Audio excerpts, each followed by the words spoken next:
இந்த அஜித் மரணத்திலேயே அந்த வீடியோ வெளியாச்சு. அந்த வீடியோ வெளியானதுக்கப்புறம் மக்களுக்கு ஒரு அதிர்ச்சி ஏற்பட்டது. கோர்ட்டில் இந்த வீடியோ வந்ததுக்கப்புறம் தான் நீதிபதிகள் இவ்வளோ கேள்வி எழுப்பியிருக்கிறாங்க, அரசும் இந்த அளவுக்கு நடவடிக்கை எடுத்திருக்கு அப்படின்னு சொல்கிறாங்க.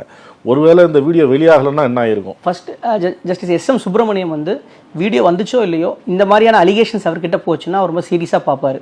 ஏன்னா அவர் வந்து ஸ்டேட் மிஷனர் அக்கௌண்டபிலிட்டியை பொதுமக்களுக்காக, பாதிக்கப்பட்ட ஏழை மக்களுக்காக சார்ந்து எப்பயுமே அவர் வந்து பேசக்கூடிய நீதிபதி தான் அவர். இந்த வழக்கில் என்ன ஆச்சுன்னா, அங்கே களத்தில் இருந்த அட்வொகேட் கணேஷ் அவர் வந்து இந்த வீடியோவை பாதுகாத்து சீனியர் அட்வொகேட் ஹென்ரி டிவைன் வந்து வழக்கை மென்ஷன் பண்ணி கோர்ட்டில் கொண்டு வராரு, அன்றைக்கே கொண்டு வராரு.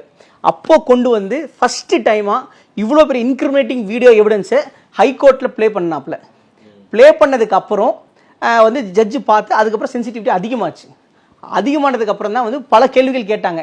யார் அந்த ஸ்பெஷல் டீமு, யார் சொல்லி கான்ஸ்டியூட் பண்ணீங்க, உங்களுக்கு ஃபஸ்ட்டு அதிகாரம் இருக்கா, சரி எங்கே அந்த ரிப்போர்ட், எங்கே போஸ்ட்மார்ட்டம் ரிப்போர்ட் எங்கே, சரி நீங்கள் வச்சு அடித்த இடம் என்ன இடம், அடித்த இடத்துல சிசிடிவி கேமரா இருந்துச்சு, அது எங்கே, நாங்கள் ரெக்கவர் பண்ணி பத்திரமா வச்சுருக்கிறோம், சரி ரெக்கவர் பண்ணிங்களே அதுக்கு அத்தாச்சி இருக்கா, மகசர் இல்லை.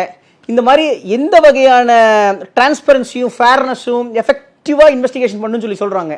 எதுவுமே இல்லாமல் நீங்கள் மறைச்சி பண்ணியிருக்கீங்க. என்ன காரணம்? நீதிபதி கடுமையானதுக்கு காரணம் அந்த வீடியோ எடுத்த இடமும், அந்த பையனை கட்டி வச்சு அடித்த முறையும், அந்த ஆட்கள் வச்சுருந்த அந்த போட்டிருந்த சட்டை, எனக்கு யூனிஃபார்ம் கிடையாது, ஏன்னா ரூலே வந்து நீ உன் பேரை வந்து டிஸ்பிளே பண்ணணும், அது இல்லை.